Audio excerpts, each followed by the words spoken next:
The more you explain, the weaker you appear. The more you react, the more power you give away. And the harder you try to prove yourself, the more obvious it becomes that someone got under your skin. Let's be honest. In a world full of noise, silence is no longer passivity, it's strategy. When your words are twisted, when truth becomes ammunition, when your reaction becomes their entertainment, this is no longer a conversation. It's a psychological game. And the louder you get, the more you've already lost. But here's the twist. You don't need to fight back. You don't need to shout to be heard. You don't need to explain yourself to be right. You only need one thing: silence and time. Because the moment you stop, karma starts working. You fall silent, but the universe doesn't.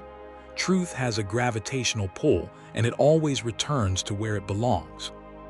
In this video, we'll break down 7 situations where a wise man chooses absolute silence.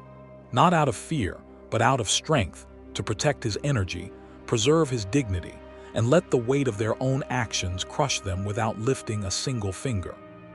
Because silence isn't the absence of words, it's the presence of control. Stick with me until the final chapter, because the last one will forever change the way you see silence. Few things feel more unjust than being lied about. The instinct is immediate.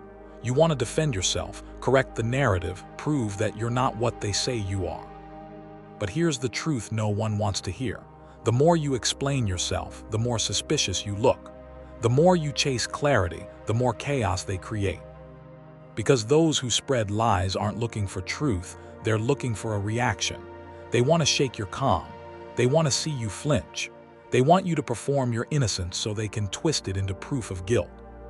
And here's the trap: if you react, you've already lost. This is where Stoicism draws the line.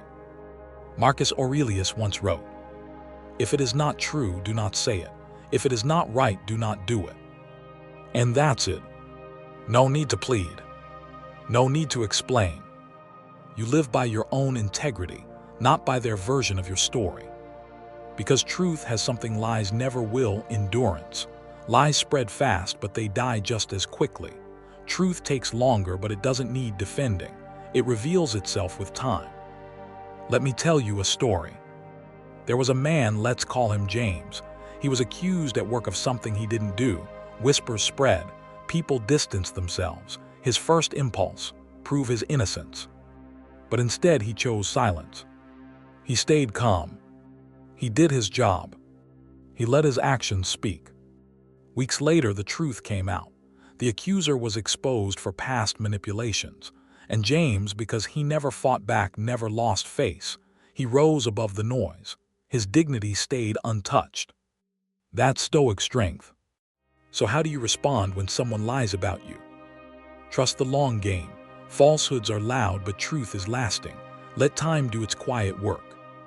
Anchor yourself in your values. When you know who you are, the noise outside can't touch you. Let karma speak for you.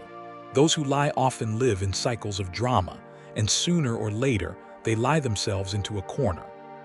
At the end of the day, silence is not surrender, it's self-respect. You're not hiding, you're rising. Above the noise, above the pettiness, above the lie. Let them talk, let them spin, and let the truth do what it always does: return. Betrayal doesn't just hurt, it shifts the ground beneath your feet.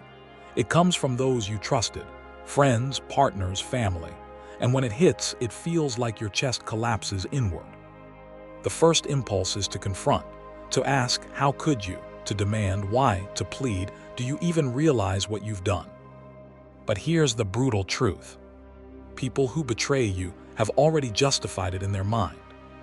They don't see what they've done, or worse, they do, and they simply don't care. And the more you try to get closure, the more you reopen your own wound.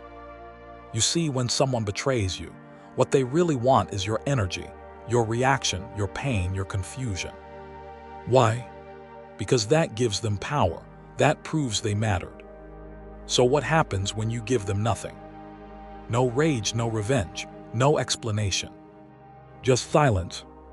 That's when they realize they didn't just lose access to your words, they lost access to your soul. Seneca once wrote, A gem cannot be polished without friction, nor a man perfected without trials. Betrayal is friction. It stings, but it clarifies. It separates what's real from what's convenient. And it forces you to confront one hard truth. Not everyone you love is meant to stay. Let me tell you a story. There was a woman, let's call her Sarah. She had a best friend for over a decade. They shared everything: dreams, doubts, victories. But one day, Sarah found out that this friend had betrayed her, exposed her secrets, undone her success. For what? Jealousy, insecurity, ego. At first, Sarah wanted a confrontation to unleash everything, to make her feel the pain she caused. But instead, she chose silence. No fight, no drama, just a quiet exit. And do you know what happened? The friend waited for the blow-up. She was ready for the chaos. But all she got was absence. And that silence, it haunted her. Because silence has weight. It echoes louder than words.